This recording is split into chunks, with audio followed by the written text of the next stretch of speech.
मालिक,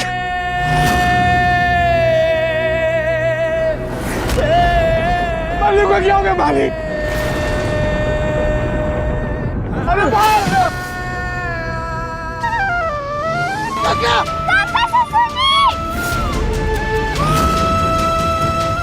काका ससुर जी क्या हो गया आपको? जल्दी से बुलाइए डॉक्टर बाबू को। बिहारी गाड़ी बुलवाओ, काका को डॉक्टर के पास ले जाएंगे।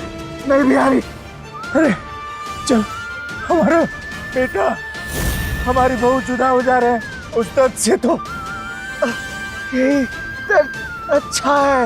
नहीं अच्छा है, हमें मर जाने दो। काका कुछ नहीं बोलेंगे आप, शांत रहेंगे, आपको कुछ नहीं होगा मेरे जीते जी। ऐसा क्यों कह रहे हैं आप? आपको कुछ नहीं होगा, आप बिल्कुल ठीक हो जाएंगे। डॉक्टर बाबू आपको एकदम ठीक कर देंगे। हाँ काका, बिहारी तुम्हें सुनाई नहीं दे रहा? गाड़ी बुलवाओ, काका को डॉक्टर के पास ले जाना है। कहीं नहीं जाएंगे हम। काका ये कैसी जिद है काका? तुझे लगता है कि सिर्फ तू ही जिद्दी है? अगर तू जिद्दी है तो तेरा काका महाजिद्दी है। हाँ काका, पर अभी जिद मत करिए ना प्लीज। अगर तुझे लगता है कि हम जिए जिंदा रहे, इस सिंदूर से मान भर दे हमारी बहू वंदिता की और कर ले उससे दोबारा शादी। मांग।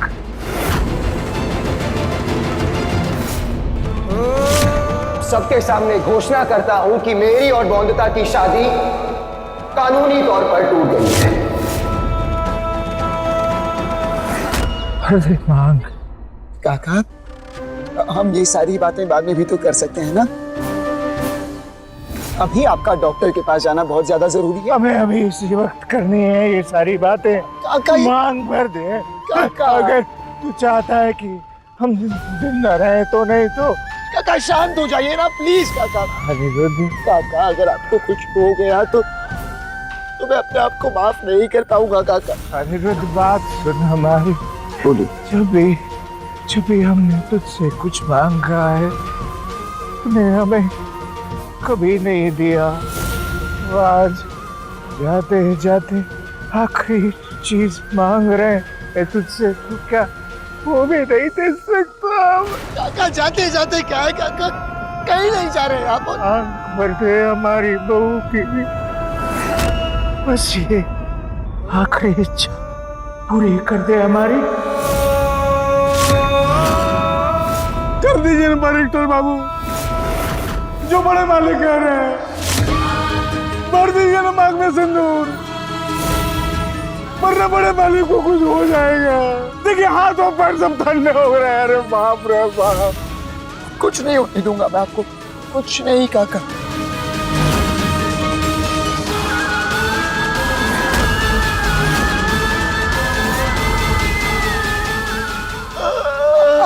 काका काका ससुर जी का कुर्ता पीछे से गीला क्यों है? बर्फ की थैली?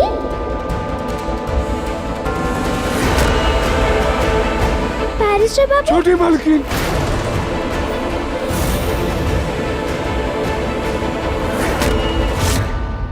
आपने पकड़ लिया बड़े मालिक का झूठ। बड़े मालिक ये सब आपके लिए ही कर रहे हैं। भर दे मांग वंदिता बहू की। अनिरुद्ध, अच्छे काम के लिए बोला गया झूठ तो माँ दुर्गा भी माफ कर देती है। वैसे क्या आप नहीं चाहती कि आप वंदिता बहुरानी बनकर फिर से राय चौधरी हवेली में आए और वंदिता मालकिन बने?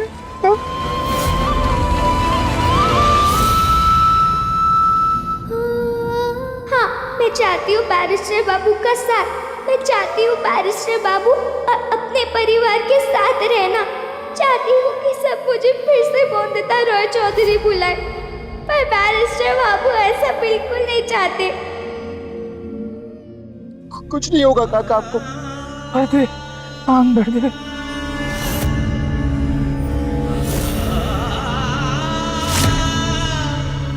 कुछ देर के लिए चुप हो जाइए, हो जाने दीजिए शुभ का। मैं आपके पैर पर। बहुरानी, इसी में सबकी खुशी, इसी में सबकी भलाई है।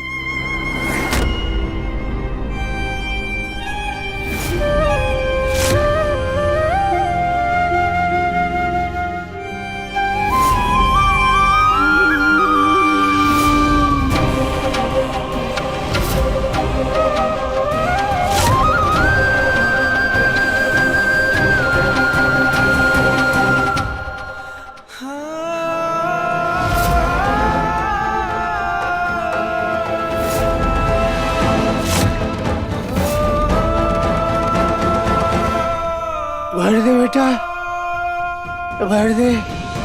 बहू, बहू, बेटा।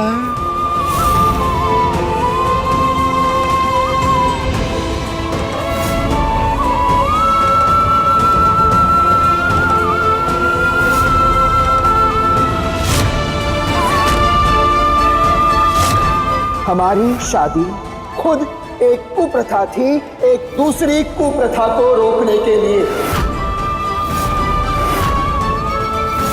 ये बाल विवाह एक अभिशाप है, लोगों की जिंदगी, लोगों का बचपन खराब कर रही है ये प्रथा।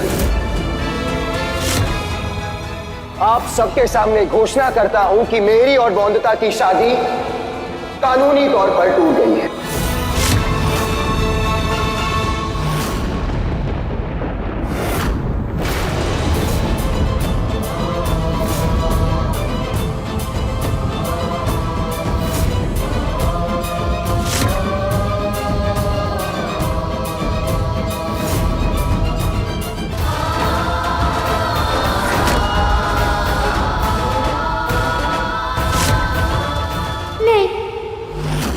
ऐसा नहीं करने दूंगी आपको।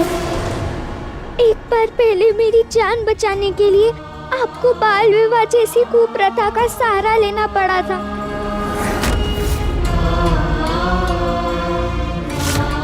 पर आज आपको इस कुप्रथा का सहारा लेने की कोई जरूरत नहीं है बैरिस्टर बाबू।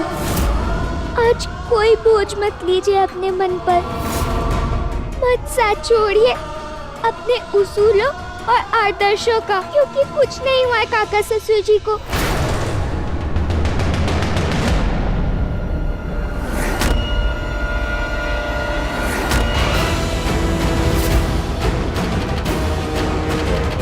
ये देखिए,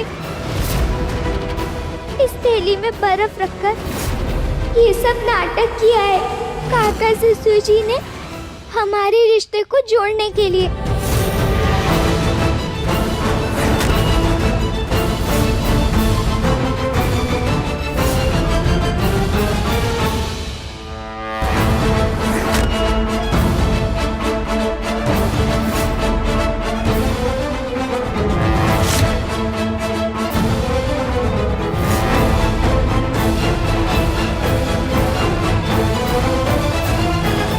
ये क्या है काका? क्या मैं पूछ सकता हूँ कि आपने ये क्यों किया? अरे यही तो हम भी पूछ रहे हैं कि क्यों? क्या कर रहा है तू अपनी जिंदगी के साथ ये सब? बिना बौंदता बहू के बचा है कुछ तेरी जिंदगी में? अरे कैसे भरेगा तू, कैसे भरेगा अपनी जिंदगी का अकेलापन? बौंदता बहू को यहाँ से तुलसीपुर से दूर ले जाकर तूने सुरक्षित कर दिया उसका भविष्य, लेकिन तेरे भविष्य का क्या सोचा है तूने? क्या करना चाहता है तू अपने जीवन का? अरे कैसे दूर करेगा तू अपने अंदर का अकेलापन? तू जानता भी है कि अकेले रहना कितना मुश्किल है? काका, आप कह रहे हैं अकेले रहना मुश्किल है? हाँ काका, आप भी तो बिना पत्नी के, बिना बच्चों के सारी जिंदगी अकेले रहे हैं। आपने भी तो नहीं की ना काका शादी। कि आपको शिकायत है अपने आप से, अपनी जिंदगी से। और काका, अगर आपने इतना अकेलापन महसूस किया तो आपने शादी क्यों नहीं की?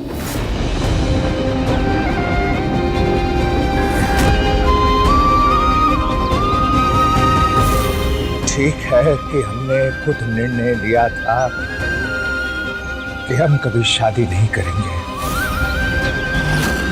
और हमें कभी अकेलेपन का एहसास भी नहीं हुआ अनिरुद्ध। जानते हो क्यों? क्योंकि हमारे साथ तुम थे, बटुक था, सोमनाथ था, जिम्मेदारी और तुम बिन मां के बच्चों को संभालने में सारा जीवन निकल गया। तुम्हारा क्या होगा अनिरुद्ध? तुम किसके सहारे काटोगे अपना जीवन? अभी तुम्हें अंदाजा नहीं हो रहा है, पर कुछ वर्षों के बाद जब अकेलेपन का डर दस्तक देगा ना तुम्हारे दिल पे, तुम्हारे दिमाग पे, तो क्या करोगे? मानो हमारी बात, अकेले जीवन गुजारना आसान नहीं होता अनिरुद्ध, बोझ बन जाएगी जिंदगी।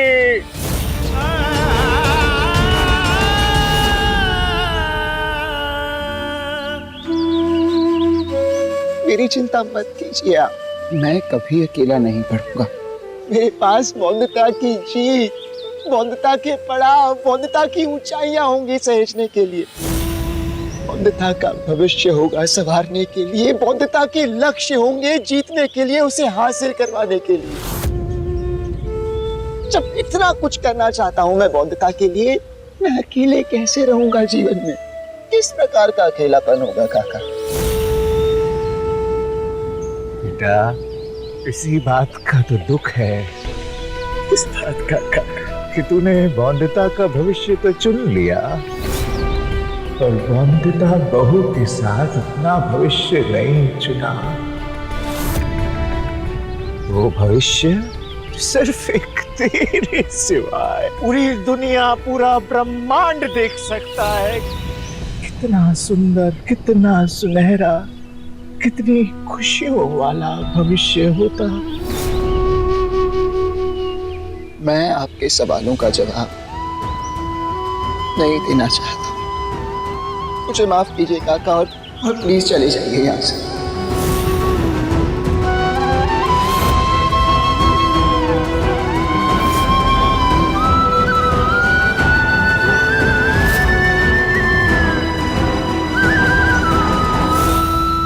ध्यान रखना बेटा अनिरुद्ध, ये गलतियां ना अगर समय पे सुधारी ना जाए तो जीवन भर का पछतावा बन जाती है, पछतावा।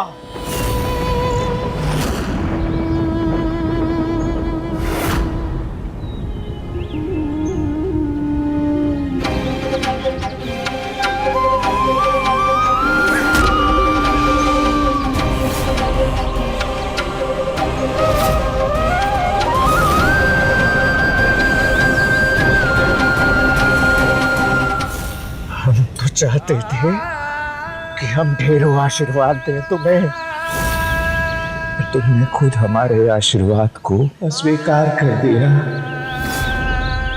सही भी तो है, जब पति से ही रिश्ता नहीं रहा तो हमसे कैसे रहेगा?